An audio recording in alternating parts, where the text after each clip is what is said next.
Welcome back to our channel study pad. আজ আমরা আলোচনা করব নবম শ্রেণীর কোষে দেখি 7.1 পার্ট 3 নিয়ে।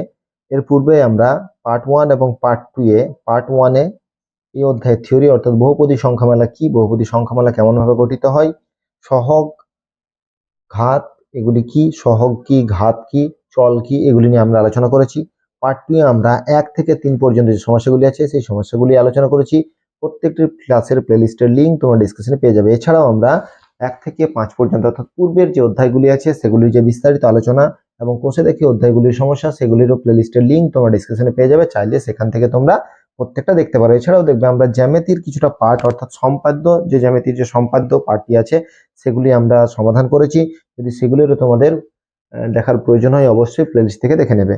আমরা পার্ট 3 তে 4 দাগ থেকে শুরু করব। 4 দাগে কি বলা হয়েছে যে আমি নিচের বহুপদী সংখ্যামালাগুলির প্রত্যেকটির মাত্রা লিখি। এখানে অনেকগুলি বহুপদী সংখ্যামালা দেওয়া আছে, এখানে 6টি বহুপদী সংখ্যামালা দেওয়া আছে, এগুলি শুধুমাত্র মাত্রা লিখতে হবে।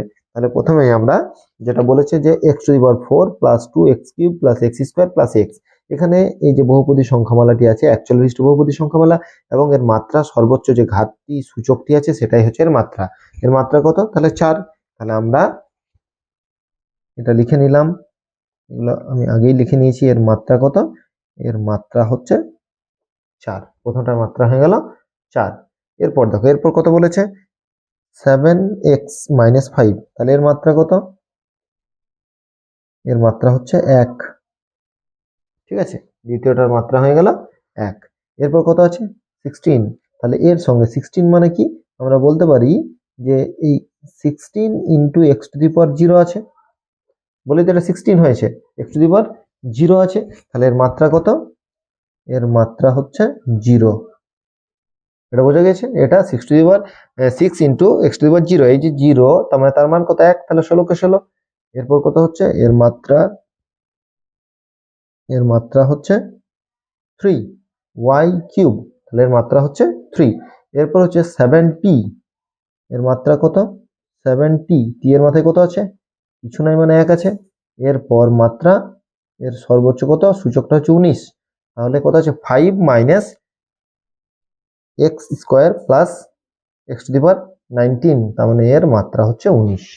ঠিক আছে, তাহলে প্রত্যেকটির মাত্রা আমরা খুব সহজেই বের করতে পারি। ঠিক আছে, বহুপদী সংখ্যামালা আগে বটে কিনা দেখে নেব, যদি বের করতে হলে প্রথমে বহুপদী সংখ্যামালা কিনা দেখো, তারপর মাত্রা আমরা সেইভাবেই কিন্তু বের করব। এরপর 5 দাগের সমস্যা বলছে আমি দুটি আলাদা একচল বিশিষ্ট দ্বিপদী অর্থাৎ দুটো পদ থাকবে সংখ্যামালা লিখি যাদের মাত্রা হচ্ছে 17, একচল বিশিষ্ট দ্বিপদী। তাহলে একটা আমরা লিখব যে যার মাত্রা কত হবে 17, মাত্রাটা বলে দিয়েছে, মাত্রাটা লিখি, মাত্রাটা বলে দিয়েছে 17।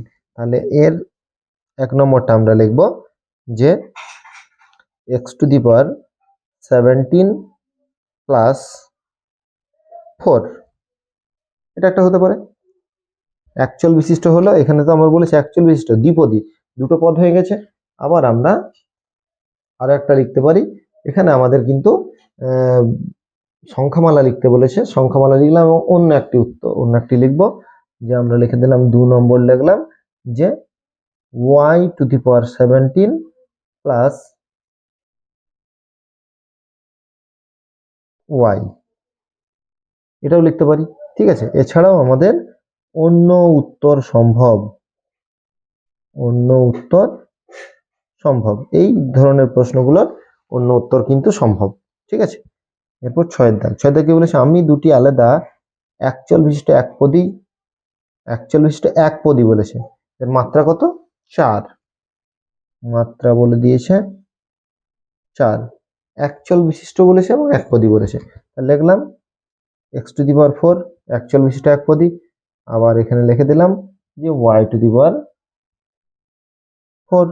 এছাড়া আমরা লিখতে পারি 5x⁴, লিখতে পারি 7y⁴, আমরা যে কোনো লিখতে পারি। এছাড়াও অন্য উত্তর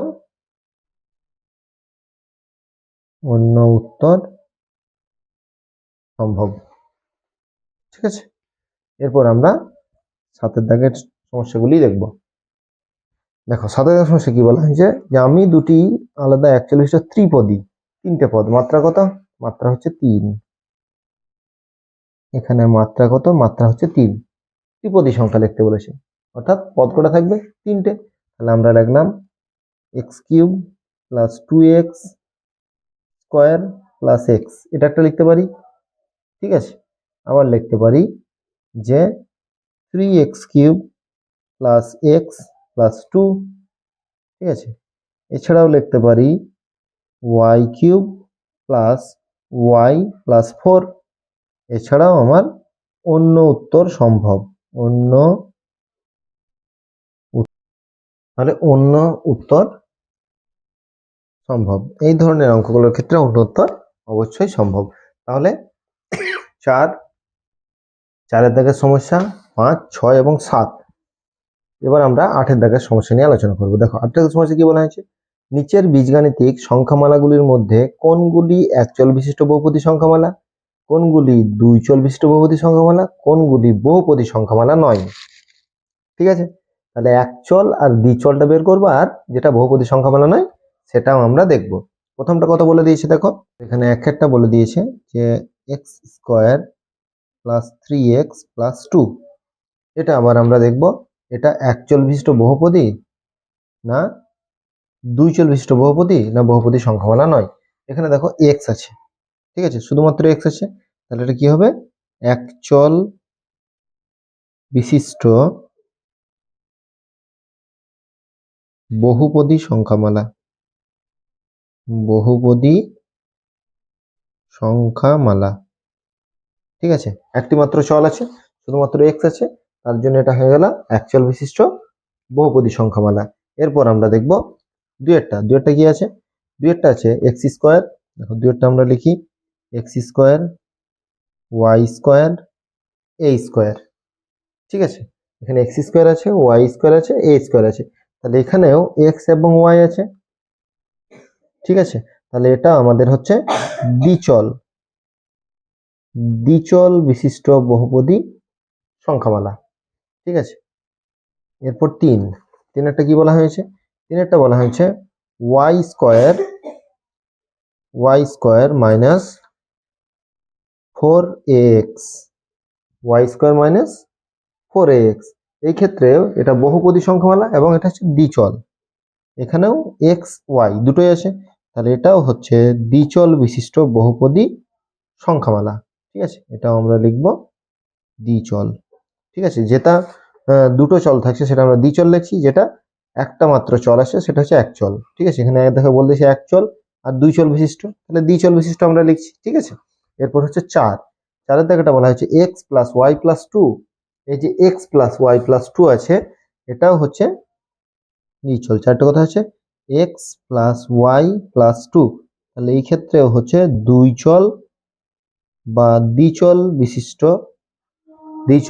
বিশিষ্ট বহুপদী সংখ্যামালা। ঠিক আছে, তাহলে 4 হয়ে গেল। এরপর হচ্ছে 5। 5এরটা কি আছে? x⁸, y⁴, x⁵, y⁵। তাহলে এই ক্ষেত্রেও x এবং y দুটোই আছে, তাহলে এই ক্ষেত্রেও 5এর আমরা সমীকরণটা যদি লিখি যে x⁸ plus y⁴ plus x³ plus y⁹। এই ক্ষেত্রেও হচ্ছে দ্বিচল, এটাও হলো দ্বিচল বিশিষ্ট বহুপদী সংখ্যামালা, কারণ এখানে সবার দেখো যে মাত্রাগুলো আছে সেগুলো কিন্তু অখণ্ড সংখ্যা। ঠিক আছে, এরপর 6 শেষেরটা আমরা দেখবো। এখানে সে কি বলা আছে? x plus 5/x। ঠিক আছে, x প্লাস, আমরা পরের কথাই করি, এটা x প্লাস, দেখো 6এরটা হচ্ছে x প্লাস 5/x। তাহলে এটা আমরা যদি লিখি x প্লাস 5, এখানে x⁻⁻1, এখানে বাই এক্স আছে, অর্থাৎ এক্সটা নিচে আছে, যখন উপরে যাবে তখন কি হয়ে যাবে? মাইনাস হয়ে যাচ্ছে। তাহলে এই -1টা কি অখণ্ড সংখ্যা? -1 তো অখণ্ড সংখ্যা নয়, তাহলে এটা বহুপদী সংখ্যামালা নয়, বহুপদী সংখ্যামালা নয়।